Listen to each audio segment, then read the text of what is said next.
C'est comme ça, mesdames et messieurs, que les choses se déroulent dans la partie est de la République démocratique du Congo. Là, nous sommes dans la province du Sud Kivu avec ces crépitements des balles, avec, mesdames et messieurs, aussi des paniques totales dans les chefs des populations autour de la ville d'Ouvira, Minembwe, voilà toutes ces zones, mesdames et messieurs, qui aujourd'hui sont les théâtres aussi des affrontements entre les FARDC, toujours appuyés par les Wazalendo, et de l'autre côté, nous avons l'AFC M23 qui a aussi ses soutiens avec surtout les Twiraneos. En parlant des Minembwe, les Twiraneos sont aussi actifs à ce niveau. Alors, qu'est-ce qui se passe réellement?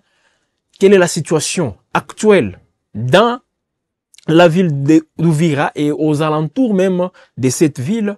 Parce que plusieurs informations, pour l'instant, font état aussi des attaques repoussées par les forces armées de la République démocratique du Congo, qui arrivent finalement à repousser aussi les attaques des éléments de l'AFC M23. Alors, qu'est-ce qu'on doit retenir? Qu'est-ce qu'il faut aussi faire comme décryptage de cette actualité? Où en sommes-nous avec les processus politiques? Mesdames et messieurs, on en parle dans cette émission. On en parle dans ces décryptages sur WAB Info Télévision. Nous sommes dans l'est de la République démocratique du Congo, mesdames et messieurs, où des affrontements font rage, où des affrontements ont y encore une fois lié. Et là, nous sommes c'était hier jeudi, hein, voilà, hier mercredi 27 août 2025 à Rugezi.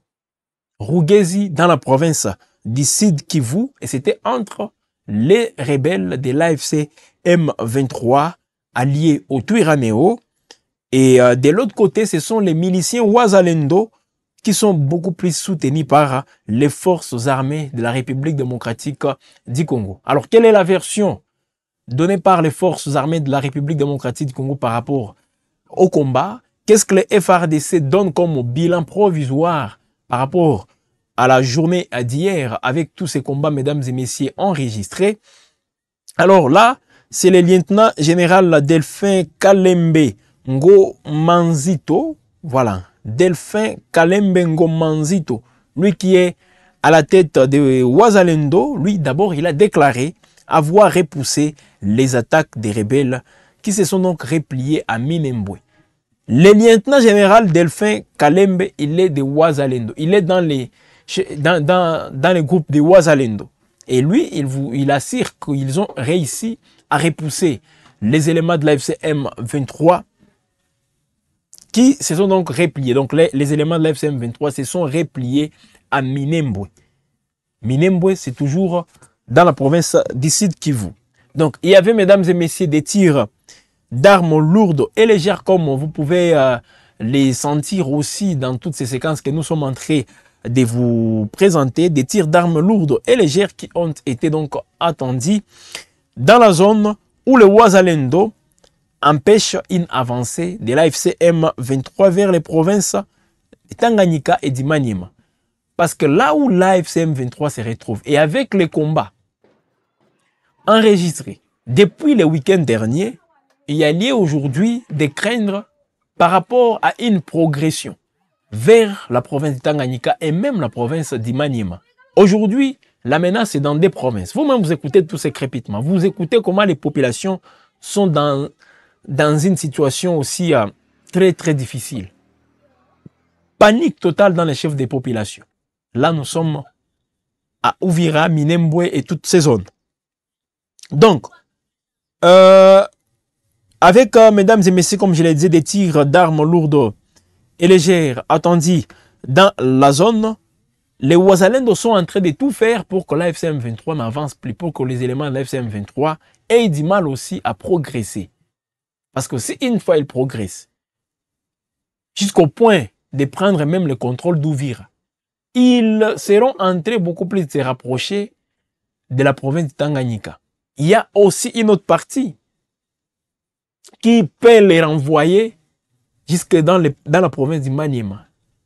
Donc l'accès aussi au Maniema, c'est avec, mesdames et messieurs, les territoires comme Mwenga et d'autres territoires qui connaissent aussi l'activisme de l'AFC M23 aujourd'hui. Alors, il faut aussi le préciser, ces combats, mesdames et messieurs, surviennent après détention, d'où d'abord à Uvira, parce qu'avant-hier, ça chauffait aussi à Uvira. On vous a donné tous les détails. Avant-hier, même le lundi, Uvira était dans une psychose totale. Pourquoi? Parce que des affrontements, mesdames et messieurs, qui ont été signalés entre l'armée congolaise et les Wazalendo a fait à ce que les choses tournent mal. Là, je parle bien des combats entre l'armée congolaise, les FARDC et les Wazalendo. Les deux forces s'est disputé, mesdames et messieurs, le contrôle du poste frontalier de Kavimvira. Qui va contrôler Kavimvira? Les Wazalendo qui disent que les FARDC ne sont pas efficaces. Les FARDC de leur côté disent que c'est eux qui sont aussi loyaux. Donc les éléments FARDC disent que c'est eux qui ont cette loyauté. C'est une force loyale. Et ça fait à ce que les... Donc avec tout ça, les Wazalendo n'ont pas compris. L'image que vous voyez, que les réalisations reviennent un tout petit peu en arrière, tout juste au début, voilà, là, sont des accrochages entre Wazalendo et FARDC. Sont là les accrochages. Et voilà, ces Wazalendo va tirer même des balles. Regardez. Et les gens qui étaient en train même de filmer ont vite pris une autre direction pour ne pas s'exposer aussi à des balles parce qu'il y avait des échanges de tirs là-bas. Non seulement ici, mais les combats se sont poursuivis au-delà de toute saison. Donc les combats, c'était entre les Wazalendo et les FARDC. Tout d'abord, voilà pourquoi il y a eu cette psychose, cette panique générale dans la ville d'Uvira. C'est dû, mesdames et messieurs, à cette situation, à ces accrochages entre Wazalendo et les FARDC. Mais ça ne veut pas dire que l'AFC M23 est dans la ville d'Uvira. Voilà. Donc, les combats avec les Wazalendo ont créé aussi, mesdames et messieurs, beaucoup de psychoses entre les Wazalendo et les FARDC. Le gouvernement provincial du Sud Kivu qui a donc démenti, je vais vous lire tous les détails par rapport au démenti du gouverneur Jean-Jacques Purusi du Sud Kivu. Alors, pendant ce temps, mesdames et messieurs, je l'ai dit, les discussions ou les négociations à Doha continuent entre le gouvernement de la République démocratique du Congo et l'AFC M23. Alors, il y a toujours, mesdames et messieurs, ces points qui sont à l'ordre du jour. Parmi donc, sur l'ordre du jour, nous trouvons quelques points, parmi lesquels les mécanismes de surveillance du cessez-le-feu et la libération des prisonniers.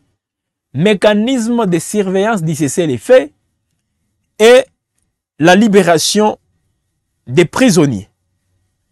Et à cette question, les ministres congolais, les vice-premiers ministres congolais et ministres des Affaires, donc de l'Intérieur plutôt, les ministres de l'Intérieur Jacquemain Chabani, Louko, lui, il estime que c'était avant-hier, hein, il a estimé que les processus avançaient bien avec l'identification des prisonniers dans les deux camps par les CICR. Les CICR qui entraient donc du travail. Mais le gouvernement congolais dit qu'il faut tout d'abord se rassurer. Voilà, là c'est les ministres de l'Intérieur de la République démocratique du Congo qui estiment que le processus va bien avec surtout l'identification des camps par les réfugiés. Par les CICR plutôt. Donc aujourd'hui, nous sommes à quel niveau?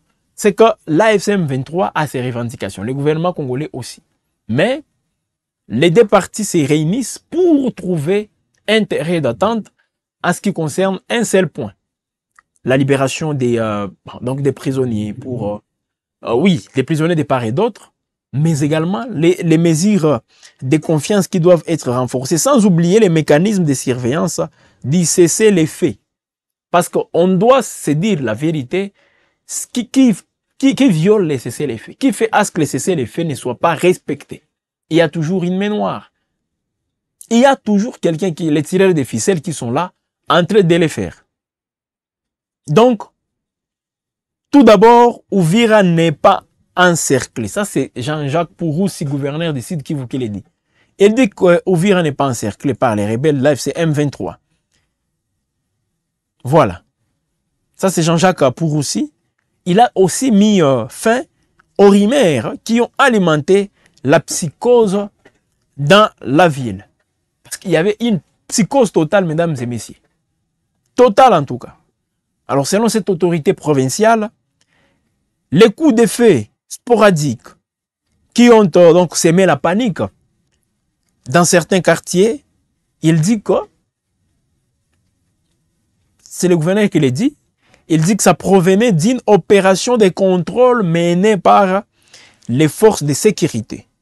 Des bis transportant des membres de la communauté Banyamulenge en provenance du Burundi avaient été interceptés alors qu'ils se rendaient vers les lieux des obsèques d'un colonel FARDC.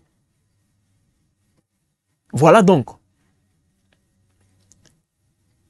Décidé aussi la semaine dernière dans le crash d'un avion militaire près de Kisangani, décédé plutôt. Et là, c'était cet officier de la communauté de Banyamulenge qui avait été tué. Alors, selon Jean-Jacques Pouroussi, il y avait donc quelques proches de lui venant du Burundi qui étaient dans un bis, ils étaient nombreux. Et peut-être il y avait un problème avec le contrôle. C'est l'explication donnée par le gouverneur Jean-Jacques Pouroussi. Mais d'autres sources font état des replis stratégiques auxquels les FARDC veulent encore se soumettre. Et les Wazalendo nous disent non, nous ne sommes pas d'accord avec ça, vous restez là-bas. Si il s'agit de combattre, on va combattre ensemble. Je vais vous lire les propos du gouverneur Jean-Jacques Pouroussi, justement un tout petit peu. La population d'Uvira n'a pas à céder à la paire. Il n'y a aucun encerclement de la ville par la FCM 23. La situation est sous contrôle et les dispositifs sécuritaires sont maintenus, à rassurer le gouverneur Pouroussi. Voilà. Il rassure encore une fois. Mais on essaie un peu de réfléchir par rapport à ce qu'il a donné comme avis. Mesdames et messieurs, il faut dire que cette mise au point intervient dans un contexte aussi marqué par la résurgence des affrontements dans l'est de la République démocratique du Congo. Voilà. Il y a d'autres qui sont toujours là parce que tout ceci, mesdames et messieurs, c'est en République démocratique du Congo. Mais pour l'heure, il faut dire Uvira reste hors des portées des combats, a insisté aussi le chef de l'exécutif provincial. Jean-Jacques Pouroussi. Il a précisé que Uvira est sous contrôle des FARDC. Alors moi, est-ce que je vais venir encore pour vous dire non, il y a ça, non. On ne fait que vous dire ce qui a des liens aussi avec les faits. Alors, tous ces combats, toutes ces vidéos qu'on vient de vous balancer, mesdames et messieurs, le bilan est là. Il y a déjà un bilan avec toutes tous ces échanges de tirs. Alors, ces combats, mesdames et messieurs, ont fait tout ce que vous voyez là-bas.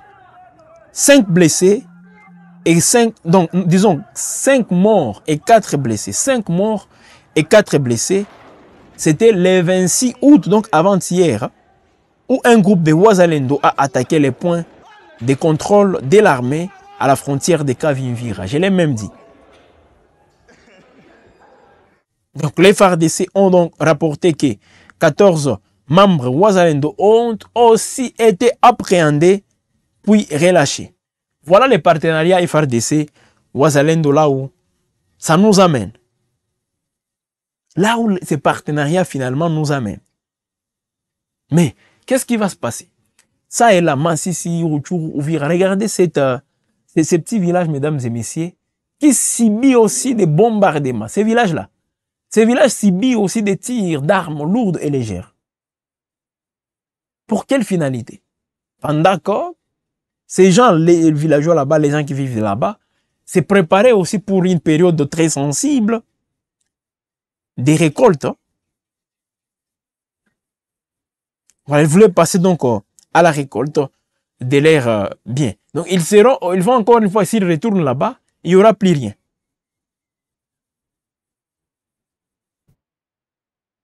Il n'y aura plus rien.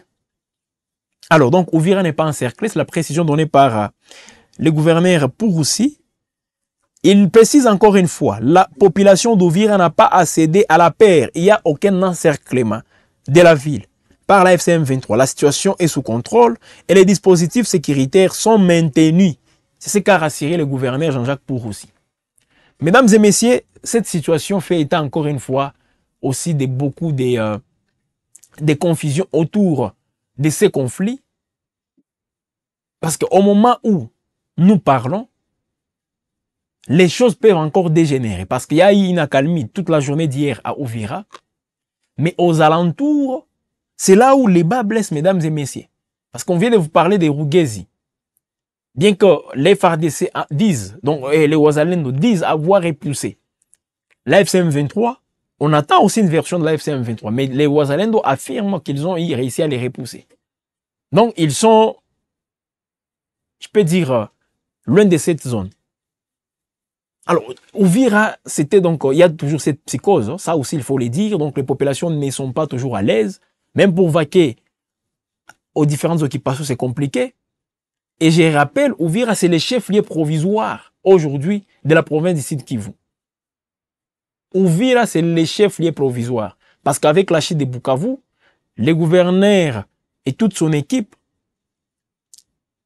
avaient pris la direction d'Uvira et c'est là où ils sont installés. Donc, comme au Nord Kivu, aujourd'hui, les chefs-lieux provisoires de la province du Nord Kivu, c'est Beni. Au Sud Kivu, c'est aussi Uvira. Alors, si Uvira tombait, ça sera une menace grave pour Tanganyika. Donc, jusque-là, la FCM 23 n'est pas dans une troisième province, ni la quatrième, mais si une fois elle progresse là-bas, ils vont s'installer. Là, c'est Minembwe. L'image que vous voyez. C'est là où les éléments de la FCM 23, selon les Wazalendo, c'est ici là où les éléments de la FCM 23 se sont repliés. Ils se sont repliés ici à Minembwe. Et là où les gens que vous voyez, c'est aussi des déplacés qui fouillaient des combats dans des zones beaucoup plus contrôlées par les deux factions, où il y a des combats intenses. Et voilà les lieux où les populations se sont donc réfugiées. Se sont plutôt orientés pour chercher et trouver, et voir s'ils vont trouver une solution. C'est en République démocratique du Congo que tout ceci se passe, mesdames et messieurs. Alors, au niveau des Dora, c'est qu'on est en train aussi de discuter là-bas. Je viens même de vous dire qu'est-ce qui se passe là-bas. Et ce sont les deux points qui aujourd'hui intéressent les deux parties. Il y a la libération des prisonniers de part et d'autre, mais également cette question des réfugiés. Voilà. Jacquemain Chabani, le ministre congolais de l'Intérieur, est revenu justement lui aussi sur cette question.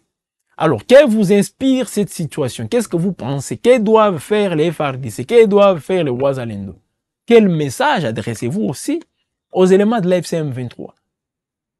C'est quoi votre impression? Dites-nous. Qu'est-ce que vous pensez aussi de cette option diplomatique? Est-ce que ça rassure toujours? Vous voyez les deux parties se faire confiance, afin de trouver aussi intérêt d'attente pour permettre que ces processus avancent et connaissent aussi une bonne direction. Jusque-là, on attend peut-être que les médiateurs agissent un tout petit peu avec son projet d'accord qu'il doit encore soumettre aux différentes parties et voir si les deux parties vont donner leur accord favorable à ces projets. Parce que si une fois il y a cette acceptation, on peut, mesdames et messieurs, espérer à un avancement. On peut espérer à ce que les choses aillent dans un bon sens, surtout en ce qui concerne la signature d'un accord de paix, aussi à Doha. C'est toujours possible. C'est possible. Mais est-ce que les gouvernements, est-ce que la FCM 23, toutes ces parties tiennent compte de toutes ces évidences. Bon, on le saura. Alors, nous sommes en train de terminer cette production, mesdames et messieurs. Nous vous invitons à vous abonner. Nous vous invitons à commenter, à partager, surtout aimer cette production, mesdames et messieurs. C'est nulle part ailleurs que sur Web Info. Donc, on va revenir. S'il y a d'autres évolutions avec cette question d'Ouvira et aux alentours, on reviendra. Mais la grande information jusque-là, qui ne trouve pas aussi d'autres sons de cloche, est que les Wazalendo ont réussi à repousser les éléments de la FCM 23 à Rugezi. Et les éléments de la FCM 23 se sont repliés à Minembwe. Ce n'est pas moi qui l'ai dit, mais ce sont les informations données par les Wazalendo. Ben, on va donc suivre l'évolution de cette situation. Toujours à votre compagnie, mesdames et messieurs. Nous vous laissons justement toujours connectés sur Web Info pour suivre d'autres émissions, pour suivre justement tout ce que nous sommes en train de produire. Nous vous invitons surtout aussi à visiter notre site internet où il y a des articles axés sur toutes ces informations. Et là, ce sont les détails, les articles détails.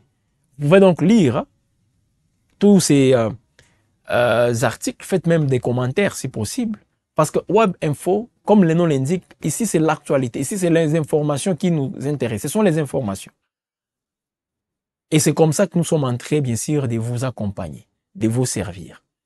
Merci, mesdames et messieurs, et bonne suite du temps chez vous, toujours avec Web Info à votre compagnie.